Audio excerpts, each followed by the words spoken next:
Assalamualaikum Budia, apa kabar hari ini? Waalaikumsalam warahmatullahi wabarakatuh. Alhamdulillah baik, Bu. Boleh sendiri kabarnya bagaimana? Alhamdulillah, baik dan sehat juga Budia. Oh iya, Alhamdulillah. ngomong-ngomong dalam pertemuan kali ini, kita ingin membicarakan tentang apa ya Bu? Iya, Bu, di sini terima kasih sebelumnya Ibu sudah meluangkan waktu mau saya ajak sharing, ngobrol-ngobrol terkait permasalahan yang saat ini sedang saya hadapi.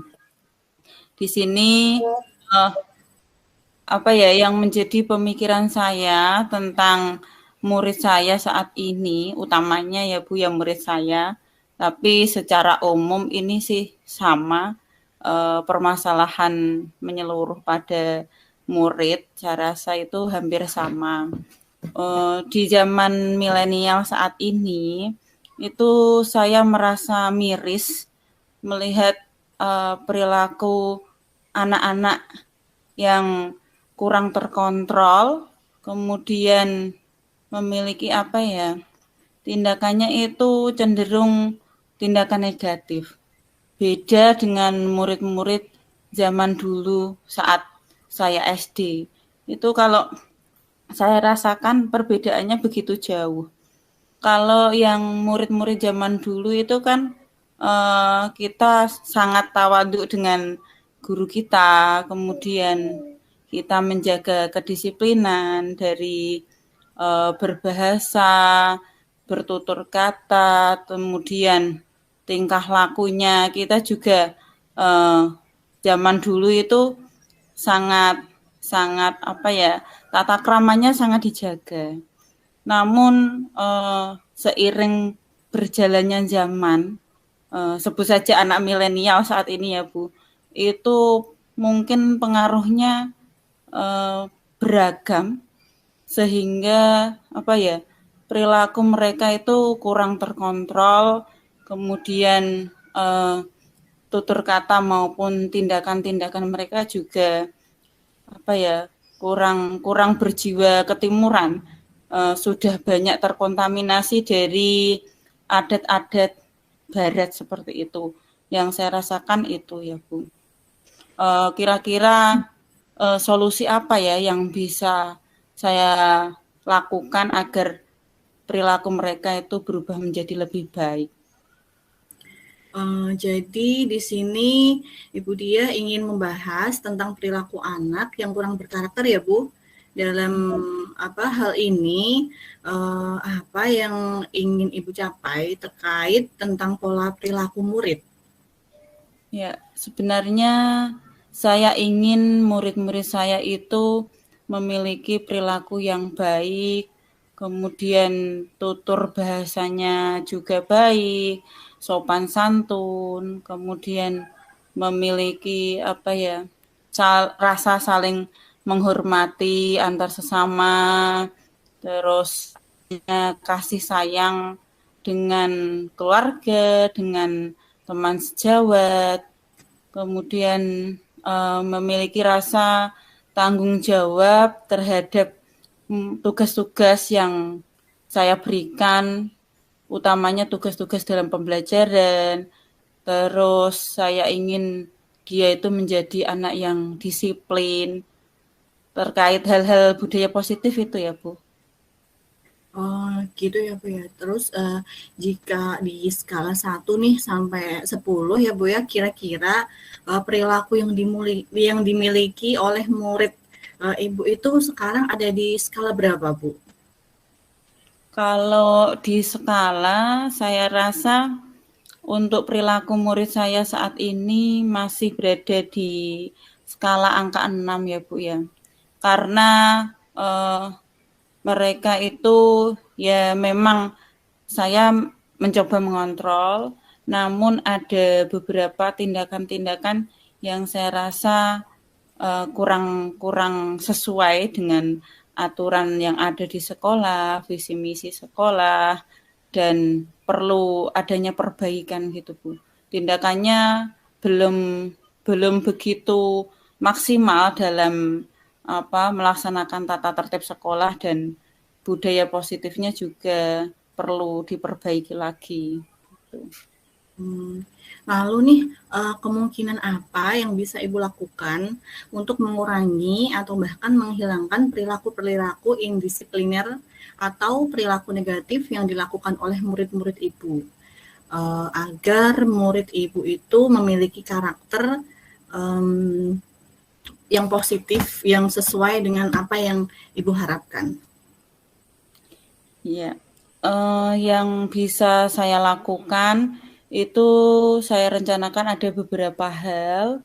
Yang pertama, saya akan menguatkan kembali kesepakatan kelas yang pernah kita bentuk.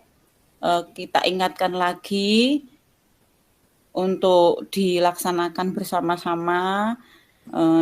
Dengan kesepakatan kelas itu harus kita patuhi bersama. Kemudian apalagi ya, menumbuhkan pembiasaan budaya positif. Misalkan kita membiasakan membaca Asmaul Husna, terus berdoa sebelum dan sesudah belajar. Terus ketika kita Asmaul Husna bersama-sama di halaman sekolah, itu murid-murid akan tertib untuk berbaris di depan ruang kelas masing-masing, terus bertemu dengan Bapak Ibu guru masing-masing, baru mereka masuk ke kelas sesuai dengan kelas mereka. Berikutnya, mungkin juga saya perlu memberikan teladan atau contoh nyata bagi murid-murid saya, sehingga ketika mereka melihat Bapak Ibu gurunya itu berperilaku positif, melihat kegiatan itu setiap hari, dan kita biasakan, pasti itu merupakan contoh yang konkret yang bisa mereka tiru seperti itu, Bu. Lalu nih, dia apakah ada hambatan yang selama ini Ibu alami dalam usaha Budiah mewujudkan perilaku positif anak tersebut? Untuk hambatannya saya rasa memang ada, Bu. Hambatan-hambatan yang saya rasakan salah satunya seorang guru dengan murid di sini kan tidak bertemu dalam satu hari penuh itu ya, Bu ya. Paling kami bertemu dari jam 7 sampai jam 12. Setelah itu mereka kembali pulang, bertemu dengan keluarga, mungkin bercengkrama dengan teman-temannya, bermain dengan teman, atau pergi ke lingkungan masyarakat, entah bermain atau kemana. Dan di dalam dia itu berkomunikasi, bertemu dengan orang lain, saya kan tidak tahu apakah contoh-contoh yang mereka berikan kepada murid saya itu merupakan tindakan yang positif atau tidak. Kalau saya rasa di lingkungan keluarga tentunya harusnya ini memberikan contoh nyata yang positif ya, Bu. Tapi tidak dapat dipungkiri. Misalkan saja di wilayah kita itu secara umum kalau bapak-bapak itu kan sukanya merokok ya. Kemudian kalau anaknya itu melihat orang tuanya saja merokok, meskipun dia masih kecil, kalau diingatkan anak kecil tidak boleh ngerokok. Nah itu kalau orang tuanya ngerokok sendiri kan lucu ya, Bu. Memberi nasihat tapi dia tidak memberi contoh yang baik. Iya, betul sekali. Apalagi iya, kalau punya kakak yang sudah besar itu banyak yang saya lihat dari saudara-saudara murid saya itu yang laki-laki itu banyak yang rokok juga. Terus selain itu bisa jadi dari lingkungan masyarakat itu juga kan banyak yang mungkin di warung-warung atau di manalah ketika nonton bola misalkan itu kan banyak sekali yang merokok. Iya. Kadang juga kita sering di luar sana mendengarkan kata-kata yang agak kasar gitu ya Bu ya. Iya. Apalagi kita kan orang pesisir, memang orang pesisir itu terkenal bahasanya kurang halus gitu. Dan itu yang sangat saya khawatirkan. Contoh-contoh yang di luar sana yang memberikan pengaruh negatif bagi anak. Iya. Selain itu, yang jadi hambatan saya itu sekarang ini kan kita sudah bebas mengakses internet. Iya. Bahkan setiap anak itu eh, pasti memiliki handphone, ya. Iya, Di betul. mana handphone itu akses internetnya untuk mencari informasi apa saja itu sangat mudah sekali. Iya. Bahkan mungkin saya tidak tahu fitur-fitur baru, mereka itu sudah sangat lihai menggunakannya. Misalkan Seperti saja TikTok ya, Bu? untuk anak-anak saja itu ada TikTok, Iya. kemudian punya video yang saya itu malah tidak paham, mereka itu sudah paham sekali. Dan dari fitur-fitur yang ada di dunia maya itu kalau memang kita menggunakannya dengan penuh tanggung jawab sih itu menimbulkan hal positif ya Bu. Iya, betul. Namun sangat disayangkan apabila kita mau mengakses suatu hal yang positif, tiba-tiba ada iklan-iklan dengan mungkin gambar dan hal-hal yang negatif yang tidak kita sangka-sangka seperti itu. Itu sangat sangat menjadi hambatan bagi saya untuk mengarahkan tindakan-tindakan positif kepada murid-murid saya gitu. Berarti menurut Budiah salah satu cara dalam mengatasi hambatannya Budiah tadi itu kan karena disebabkan faktor lingkungan dan juga globalisasi ya. Nah Iya, itu kalau menurut Budiah itu bagaimana cara mengatasi hambatan tersebut? menurut saya cara mengatasi hambatannya saya akan merangkul orang tuanya dulu. Ya, kita harus berkomunikasi, bekerja sama dengan orang tua.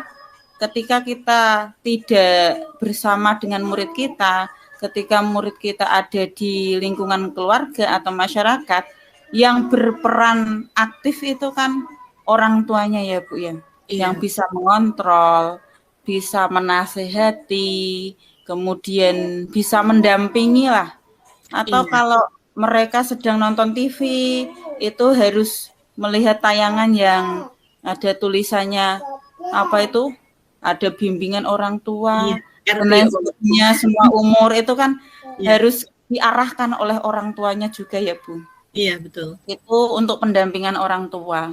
Kalau hambatan dalam bidang globalisasi tadi, saya rasa dari pihak orang tua juga sangat berperan penuh untuk mengarahkan, menasihati, atau dengan cara mungkin memakai fitur-fitur yang sudah ada filternya, agar ketika anak itu mengakses internet tidak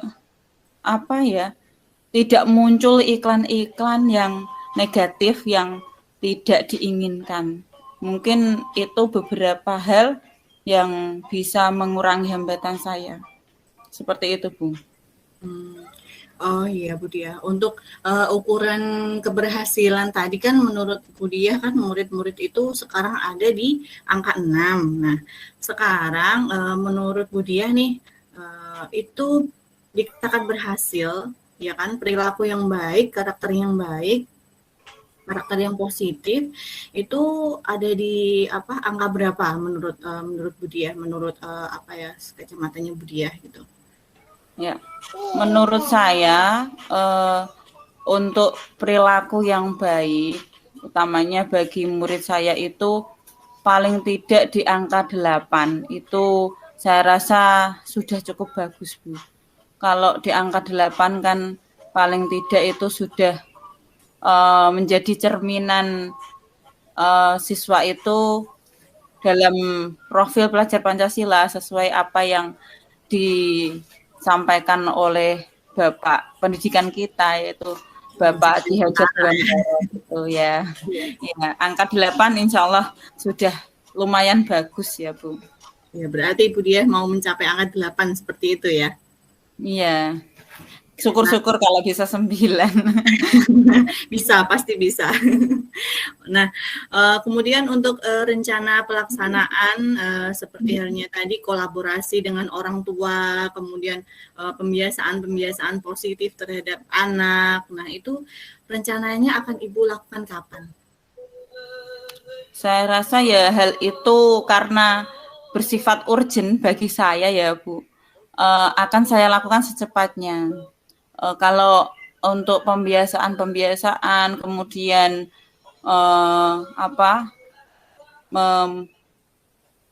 untuk kesepakatan kelas yang sudah pernah dibuat oleh mereka, itu saya rasa harus di pembelajaran yang akan datang itu sudah saya mantapkan kembali agar perilaku anak itu bisa segera terbentuk. Kemudian contoh-contoh dari kita sendiri sebagai seorang guru dan dari guru-guru lain utamanya itu juga sangat kita perlukan untuk mengubah atau mengarahkan perilaku positif murid-murid kita seperti itu. Oh iya Bu Diah. Nah, selain dari rencana aksi yang akan Ibu lakukan tadi ya, kira-kira apakah Bu Diah membutuhkan bantuan lain dari pihak tertentu? Iya, pastinya diperlukan bantuan ya Bu ya. Di sini saya tidak akan mampu untuk melaksanakan hal baik itu sendirian. Kita perlu bantuan dari seluruh stakeholder yang ada di sekolah, baik oleh teman sejawat, kemudian kepala sekolah maupun karyawan-karyawan yang ada di sekolah. Dan kita juga membutuhkan niatan yang kuat dari anak itu sendiri serta kerjasama dari orang tua yang merupakan contoh pokok yang bisa ditiru oleh anak-anaknya itu Bu. Begitu ya Bu ya. Nah, alhamdulillah nih Bu, sekarang kita sudah di akhir sesi gitu. Dari seluruh percakapan kita tadi gitu kan, kita review apa yang Ibu sudah dapatkan. Ya, alhamdulillah saya ucapkan banyak terima kasih kepada Bu Lis yang telah membantu saya untuk mencerahkan pemikiran saya yang tadinya saya sangat miris, saya sangat mengkhawatirkan perilaku-perilaku murid saya yang kurang terkontrol. Akhirnya di sini saya sudah mendapatkan gambaran bagaimana agar mereka itu bisa terarah kembali menuju perilaku yang baik, meningkatkan budaya positif, kemudian menjadi anak-anak yang benar-benar sesuai profil pelajar Pancasila. Kalau kita mengajarkan tidak hanya mengajarkan tentang ilmu pengetahuan saja, namun kita perlu menekankan sikap dan keterampilan anak-anak didik kita ya Bu ya. Iya betul, pendidikan karakter itu sangat penting ya Bu ya. Iya. Ya, untuk saat ini saya ucapkan kembali terima kasih pada Bu Lis yang sudah mau membersamai saya, mencerahkan pemikiran saya terkait permasalahan yang sedang saya hadapi. Mungkin kita bisa berjumpa lagi, ngobrol-ngobrol lagi di lain waktu ya Bu. Iya. Ya Bu, sama-sama saya juga senang bisa membantu Bu Diah dalam menyelesaikan masalahnya, mencerahkan kembali penyegaran dari masalahnya. Semoga semua berjalan dengan lancar dan sesuai dengan tujuan yang Bu Diah harapkan ya. Iya, amin. Jangan lupa hubungi saya kalau misal masih butuh support, butuh bantuan, insya Allah saya siap. Oke, makasih Bu. Sama-sama. Assalamualaikum warahmatullahi wabarakatuh. Waalaikumsalam warahmatullahi wabarakatuh.